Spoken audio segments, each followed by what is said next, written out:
Gentlemen, and today I just had this come in. I'll do a very quick review on it. This is one of Bacchus' global series basses, and this is the cheapest one in the series. It is the WL001. It's a 4-string passive bass made in alder. It's got a 3-piece alder body, but you have a very good neck on it. Straight as an arrow, and the action is nice and easy to play, and it also has a series or parallel mode switch here on the master tone. So what I'm going to do is just show it to you with both pickups dialed up in passive mode, and then I'll boost the bass after that. I'll boost it into parallel mode so you can see the difference. Let's just take a simple riff.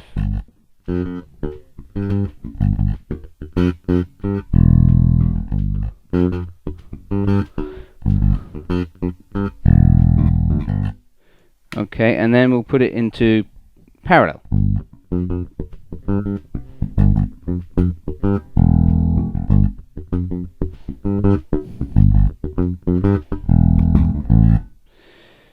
So you can hear that it physically boosts the sound a little bit.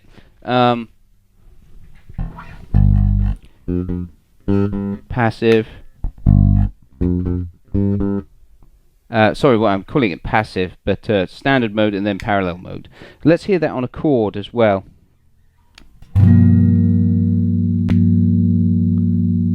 So that's just standard passive.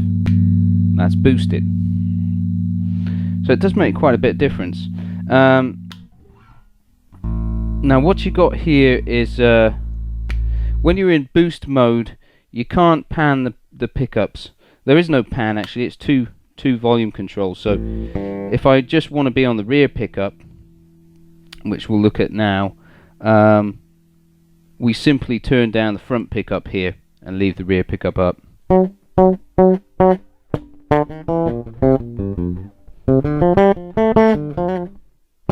That's the kind of tone you get on the rear pickup with the tone full up. If I turn the master tone right down,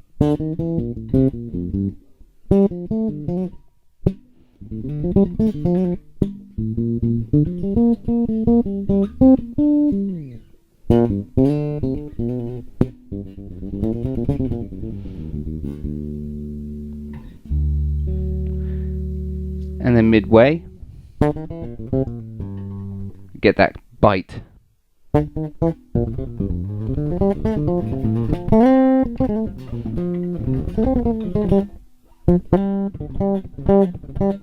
So it's nice.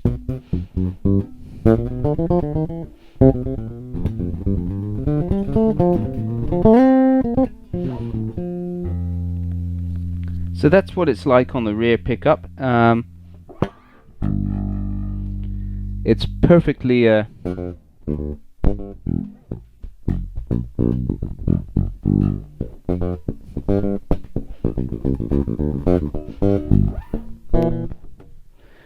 perfectly functional. The sound is decent, it's clear, it's clean. Pickups aren't noisy, even when the treble is turned right up. And the action is smooth.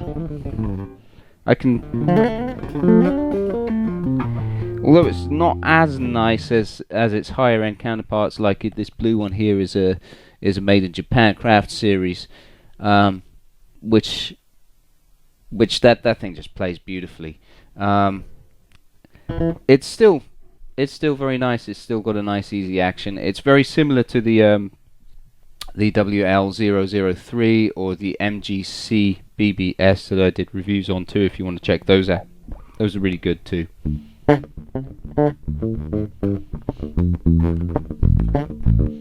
But for a bass at around, at under the $500 mark, shipped, it's really good. I mean, I've played a lot of Fender Japans, and I've played the Fujigen basses as well, which are made in Japan, and they're about twice the price of this. But this is not far off the mark in terms of sound and playability, and looks too, for that matter. So it's not made in Japan. It's made in the Philippines.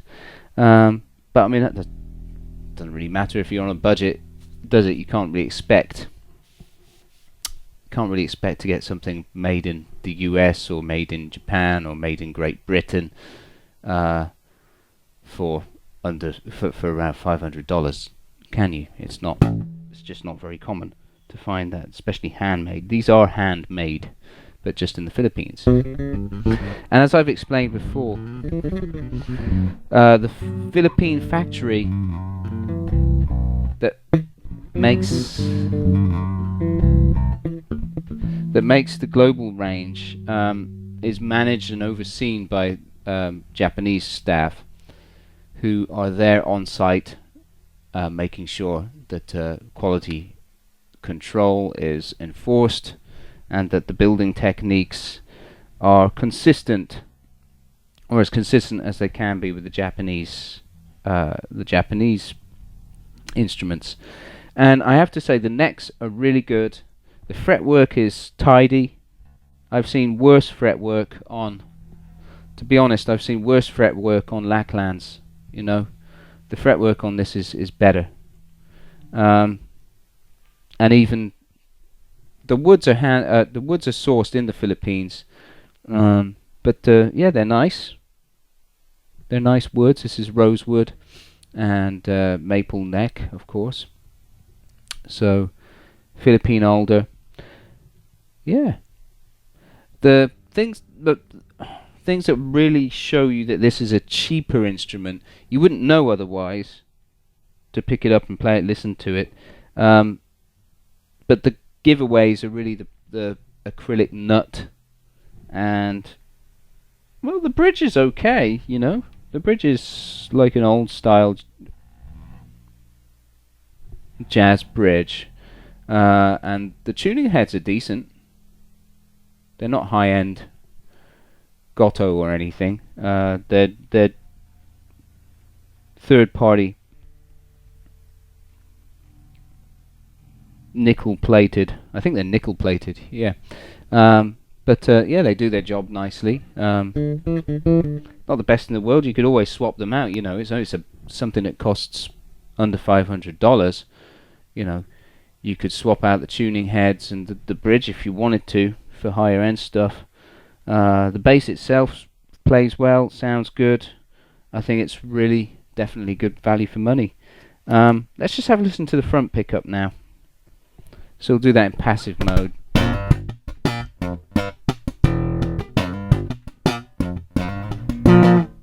Okay, now let's do that boosted.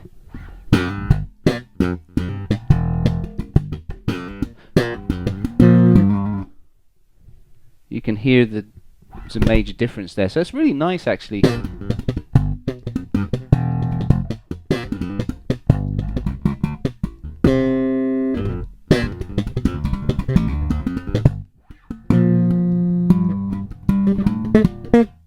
Yeah, it's good. It's very playable. It works. It sounds decent. Now if I dial, actually let's try that with the tone right down.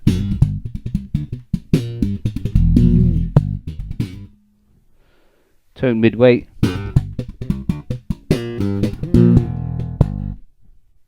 Tone all the way up.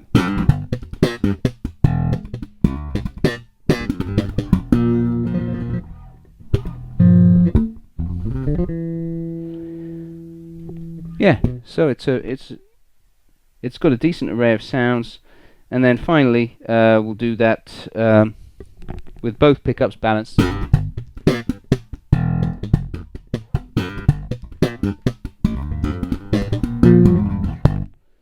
That's balanced, tone up, tone halfway.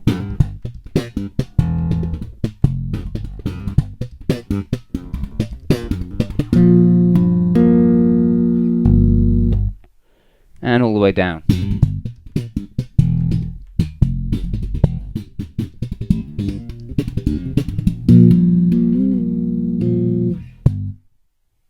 pretty good.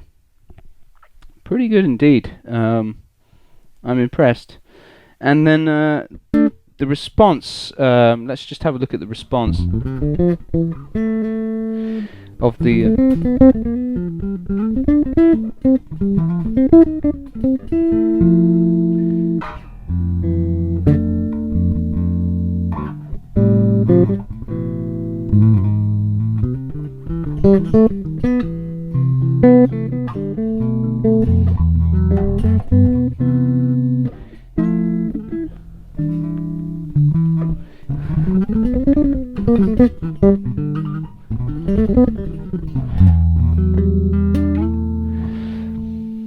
yeah, I'm just messing around with some chords there.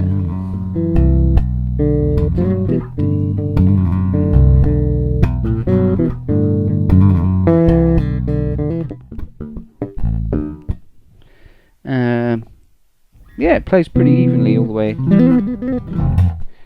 and certainly easily enough to. It's consistent with the MGC the WL MGC BBS that I reviewed. The neck feels pretty much exactly the same. So I'm impressed. I mean, for under $500, you can't really go wrong, can you? And what's more with these ones, these instruments, you can get different color pick guards as well. The customer that we got this in for ordered a tortoise shell pick guard, which I'm going to ship it with. So, and it's relatively, oh yeah, it's very inexpensive. You know, it's about $25, including the shipping, to get a replacement pick guard or a spare pick guard. So what we do is we always, it comes with this Perloy pick guard as standard, and then if a customer wants to order another one, we can. It's just $25 extra, and you can get tortoise shell, you can get mint green, you can get black. I think that's it. So you've got 4 options there. So yeah, you know, if you're interested, this is an excellent bass. Even as a secondary bass for a professional, it's really acceptable. Like I said, it's just as it feels just as good to play and sounds just as good to play as some of the Fender Japans or the Fujigens. The hardware's not as good, but I think the construction is just as good, and the craft.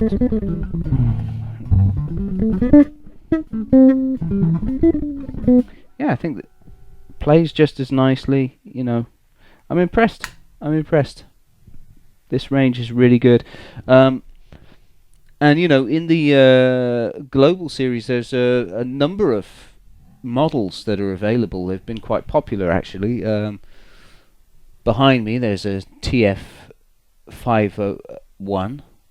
Unfortunately, that's been discontinued, but that has been popular this year for me. I think I've shifted 10 of those this year, 2014. Then there's this WL003, which is basically